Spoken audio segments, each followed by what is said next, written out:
हैदराबाद में पुलिस और वकला के दरमियान तनाज़े में शिद्दत आ गई है। मरकजी कौमी शाहराह पर वकला का धरना 17 घंटे से जारी है। धरने के बायस पंजाब और अंदरून सिंध आने और जाने वाली ट्रैफिक मुअत्तल हो गई। गाड़ियों की तवील कतारें लग गई। मुसाफिरों को शदीद मुश्किलात का सामना है। 3 दिन कबल हैदराबाद में भिटाई नगर पुलिस ने अली रजा एडवोकेट के खिलाफ जाली नंबर प्लेट लगाने के इल्जाम में जालसाजी और फ्रॉड की दफात के तहत मुकदमा दर्ज करके कार तहवील में ले ली थी। घंटे से जारी है।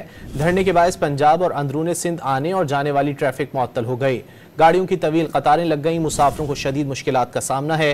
3 दिन कबल हैदराबाद में भिटाई नगर पुलिस ने अली रजा एडवोकेट के खिलाफ जाली नंबर प्लेट लगाने के इल्जाम में जालसाजी और फ्रॉड की दफात के तहत मुकदमा दर्ज करके कार तहवील में ले ली थी। घंटे से जारी है। धरने के बायस पंजाब और अंदरून सिंध आने और जाने वाली ट्रैफिक मुअत्तल हो गई। गाड़ियों की तवील कतारें लग गई। मुसाफिरों को शदीद मुश्किलात का सामना है। 3 दिन कबल हैदराबाद में भिटाई नगर पुलिस ने अली रजा एडवोकेट के खिलाफ जाली नंबर प्लेट लगाने के इल्जाम में जालसाजी और फ्रॉड की दफात के तहत मुकदमा दर्ज करके कार तहवील में ले ली थी।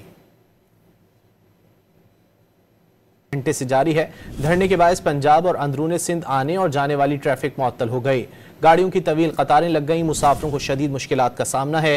3 दिन कबल हैदराबाद में भिटाई नगर पुलिस ने अली रजा एडवोकेट के खिलाफ जाली नंबर प्लेट लगाने के इल्जाम में जालसाजी और फ्रॉड की दफात के तहत मुकदमा दर्ज करके कार तहवील में ले ली थी।